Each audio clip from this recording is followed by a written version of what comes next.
अस्सलामु अलैकुम भाइयों और दोस्तों। आज हम एक ऐसे मौजू पर बात करने जा रहे हैं जो हमारी ज़िंदगी का एक लाजमी हिस्सा है, निकाह और इसमें रफ़ाकत की अहमियत। बाद लोग निकाह को महज एक रस्म समझते हैं, मगर हकीकत यह है कि निकाह मोहब्बत, इज़्ज़त और ज़िम्मेदारी का वह खूबसूरत बंधन है जो हमें अकेलेपन से निकालकर एक बेहतरीन साथी अता करता है।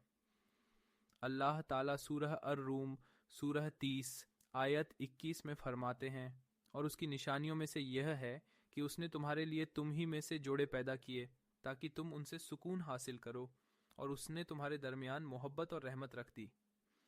यह आयत हमें बताती है कि निकाह में सुकून और मोहब्बत है, और यह ज़िंदगी के उतार चढ़ाव में एक दूसरे का साथ देने का नाम है।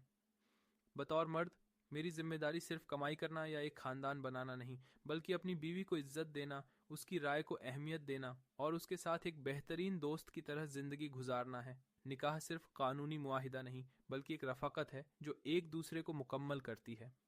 एक अच्छा शौहर वही होता है जो अपनी बीवी के साथ मोहब्बत और रहमत के असूलों पर रिश्ता कायम करे, क्योंकि रसूलुल्लाह ने फरमाया, तुम में से बेहतरीन वह है जो अपनी बीवी के लिए सबसे बेहतरीन हो। सुनन तिरमिजी 1152। अगर हम एक खुशहाल ज़िंदगी गुजारना चाहते हैं तो हमें अपने शरीक हयात के साथ एक दोस्त, एक मददगार और एक अच्छा साथी बनकर जीना होगा, क्योंकि यही वह बुनियाद है जिस पर एक मजबूत ख़ानदान और एक मजबूत उम्मत कायम होती है। अगर आप भी मानते हैं कि निकाह मोहब्बत, रफ़ाकत और रहमत का एक हसीन बंधन है, तो इस पैगाम को दूसरों तक पहुँचाएँ और इस्लामी तालीमात को आम करें।